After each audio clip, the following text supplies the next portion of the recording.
ॾे परॾे में वसंदड़ समूरनि सॼण साथियुनि खे पंहिंजे मेज़बान इलियास थरी पारां सिक भरियो सलाम क़बूल हुजे। हाज़ुर आहियां पंहिंजे प्रोग्राम पहर पुकारों खे खणी अवां सॼणनि जे आॾो। उमेद त तव्हां ख़ुशि हूंदो, आबाद हूंदो। कीअं आहियो अदा दोस्तो साथियो, चाक चङा भला ठीक जोड़ मतारा।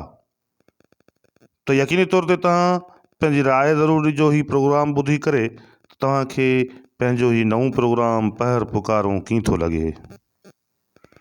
उनखां अॻु जो पाण मौज़ू जो ज़िक्र करियूं, तव्हां समूरनि सॼणनि खे हिकु भेरो वरी गुज़ारिश था करियूं त जेकॾहिं तव्हां पंहिंजो यूट्यूब चैनल थरथाक पहिरियों भेरो ॾिसी रहिया आहियो त पोइ हींअर ई फौरी तौर ते ॻाढ़नि अखरनि में अंग्रेज़ी में लिखियल लफ़्ज़ सब्सक्राइब ते क्लिक करियो। पंहिंजे यूट्यूब चैनल थरथाक खे सब्सक्राइब करियो ऐं गॾोगॾु जेका बेल पई आहे उन बेल ते बि क्लिक करियो त जीअं तव्हां वटि नोटिफिकेशन्स आराम सां या आसानी सां वक़्तु ब वक़्तु पहुचंदा वञनि। थरथाक तव्हांजो पंहिंजो यूट्यूब चैनल जंहिं ते सॼे खिते ॾे परॾे समेत ख़ासि तौर ते थर जूं जेके मक़ामी डेवलपमेंट्स आहिनि, डे बाय डे, लम्हे बाय लम्हे तब्दील थींदड़ हालतूं, सूरत हाल, उन्हनि ते तजिया, स्टोरीज़, डॉक्यूमेंट्रीज़, म्यूज़िक, मुख़्तलिफ़ क़िस्म जूं शयूं हिन थरथाक यूट्यूब चैनल तां तव्हां ॾिसी ऐं ॿुधी सघो था।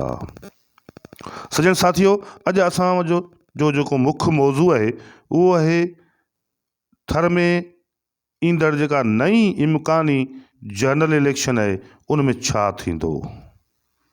मौजूदा मुल्क जे हालतुनि मूजिबि छाकाणि जो वज़ीर आज़म इमरान ख़ान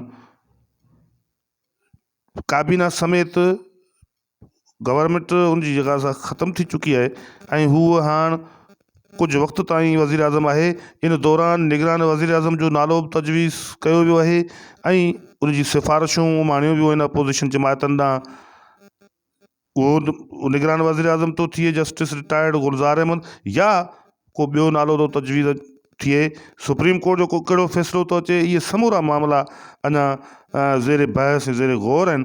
पर उनखां अॻु में इहा ॻाल्हि हिकु वाज़े ऐं चिटी आहे त देर या सवेर पर ईंदड़ चंद ॾींहंनि में तमामु घणो जल्दी इलेक्शन जो शेड्यूल ज़रूरु जारी थींदो। इलेक्शन थियणी आहे। मुल्क असांजो प्यारो वतन पाकिस्तान इलेक्शन जी तरफ़ वञी रहियो आहे। सिंध में 14 सालनि जे दौरान छा थियो आहे?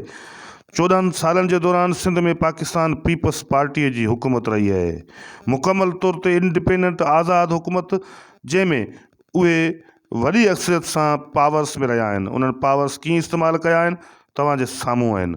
तव्हांखे सोचणो आहे त इलेक्शन में तव्हांखे वोट कंहिंखे ॾियणो आहे ऐं तव्हांजे लाइक़ु कहिड़ो उम्मीदवार आहे। इहे समूरियूं ॻाल्हियूं तव्हांखे नज़र में रखणियूं आहिनि। सो अॼु इन ते बहस कंदासीं ऐं हिकु भेरो वरी तव्हांखे चइबो त थरथाक खे ज़रूरु सब्सक्राइब कजो। थरपारकर ज़िलो ख़ासि तौर ते जेको ॾीपलो, छाछड़ो, नंगर, मिठी, इस्लाम कोट वारो जेको इलाइक़ो आहे इहो ऐं हीउ उमरकोट जो ज़िलो जंहिंमें सामारो, कुनरी, पिथोरो ऐं हीउ उमरकोट जो ढाट वारो इलाइक़ो, इहे समूरा इलाइक़ा लॻभॻि थर सां तालुक़ु था रखनि। उमरकोट तालुको जेको मुकमल तौर ते थर सां तालुक़ु थो रखे लॻभॻि, ऐं उन सां गॾोगॾु उनजे ॿियनि तालुकनि सां बि थर जा इलाइक़ा लॻनि था। जीअं कुनरी खे थर जा इलाइक़ा लॻनि था ऐं मुख़्तलिफ़ इलाइक़नि खे इहे जेके इलाइक़ा आहिनि उहे थर जा आहिनि। उमरकोट में हिकिड़ी वॾी आबादी थर सां तालुक़ु रखे थी। गॾोगॾु खोखड़ा पार जे वेझो परियां खिपरे जी जेका बॉर्डर लॻे थी, अछड़ो थर, इहो बि वेझो लॻे थो। थर जे माण्हुनि सां कहिड़ो वेदन थियो आहे हिननि 14 सालनि जे दौरान, कहिड़ी डेवलपमेंट थी आहे इहो त तव्हां पाण ॼाणो था। पर असीं सम्झूं था इख़बारी रिपोर्ट्स मूजिबि थर जे अंदरि सवें ॿारड़ा खाद खुराक जी खोट सबबु मरंदा रहिया आहिनि। थर जे अंदरि न्यूट्रिशन जो तमामु वॾो इशू रहियो आहे ऐं हुक्मरान जमायत पीपल्स पार्टी इहे इशूज़ सॉल्व करण में, हल करण में मुकमल तौर ते नाकाम थींदे नज़र आई आहे। इहो ई कारण आहे जो इन्हनि ख़बरुनि जो नोटिस वठंदे अदालतनि, आला अदालतनि जा जजिस बि उमरकोट ऐं इन थरपाकर जे इलाइक़नि जो दौरो करे चुका आहिनि ऐं उन्हनि नोटिस वरितो आहे, न रुगो नोटिस वरिता आहिनि पर उन्हनि इन्हनि मामलनि ते माना केस बि हलाया आहिनि ऐं रिपोर्टूं बि तलब कयूं आहिनि सिंध गवर्नमेंट खां, जेके बि पंहिंजे वक़्तु सर मुनासिबु ऐं मुतमिन कंदड़ जवाबु न ॾेई सघिया आहिनि। बिल्कुलु अहिड़ी साॻी तरीक़े सां थरपारकर जे अंदरि तालीम तबाह आहे, सिहत जी सूरत हाल, सिहत जा जेके इदारा आहिनि उन जी हालति ॾाढी ख़राबु आहे। तालीम कई स्कूल केस बंदि आहिनि ऐं बिल्कुलु अहिड़ी साॻे तरीक़े सां थर जे अंदरि माण्हुनि खे बुनियादी तौर ते हक़ न आहिनि मिलियल, उन्हनि खे पाणी जूं सहूलियतूं मुकमल तौर ते न आहिनि। माण्हू अॼु बि बुख बदहाली वारी सूरत हाल, इंतिहा दर्जे जी गुरबत जी हेठीं लकीर वारी ज़िंदगी गुज़ारण ते मजबूर आहिनि। थरपारकर जे अंदरि जेकॾहिं ॾिठो वञे त सिर्फ़ु ज़िलई हेडक्वाटर मिठी जे अंदरि कुझु तरक़ियाती कम थींदे नज़र अचनि था, जेको क्रेडिट डॉक्टर महेश कुमार मलाणी ॾांहुं यकीन तौर ते वञे थो।